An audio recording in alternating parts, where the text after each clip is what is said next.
I love talking about culture because most of the time people have culture wrong. They don't understand what culture is. Hugs and hold hands. Yeah, maybe explain to everybody what culture is before we go through the culture killers. What is culture, Christian? And it's not a pig in the shower. Yes. Culture is law and order. Unpack that. So my favorite example that you give is you'll ask, why is America the best country in the world to live in? And everyone will say, because growing up in Mexico, I had a different experience. Yep. I was a missionary's kid in Mexico. That's right. And people will say things, well, we got freedom here. We can vote. We can talk about whatever we want.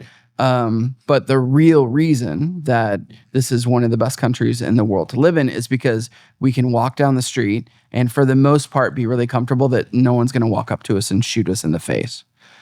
So there's repercussions for our behaviors in this country. That's what makes it so wonderful, is the fact that there's a level of protection because we have rules that everyone has to abide by. And if you don't abide by the rules, there's consequences. And then to your point, where you grow up and you see things at 5 years old in Mexico that no human should ever have to see, is you talked about how someone would be dead on the street and they would sit there for 5 days.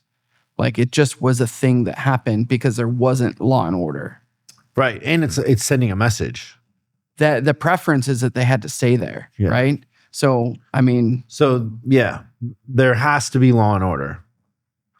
There does. There have to be rules, and you have to have what we call as a murder line.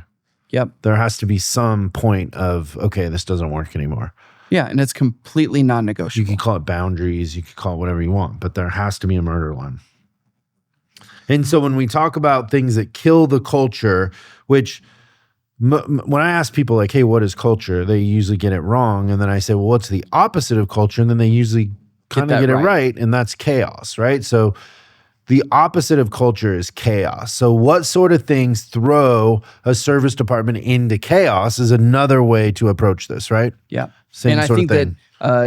that, it's almost easier to connect that dot.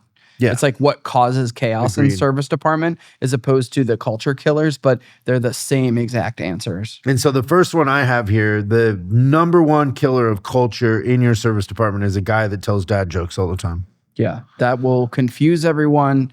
I mean, only 32% of people that receive dad jokes get them. So that's a huge problem. Now we're doing science on this, where you're standing out there asking people on the street. Did you get that?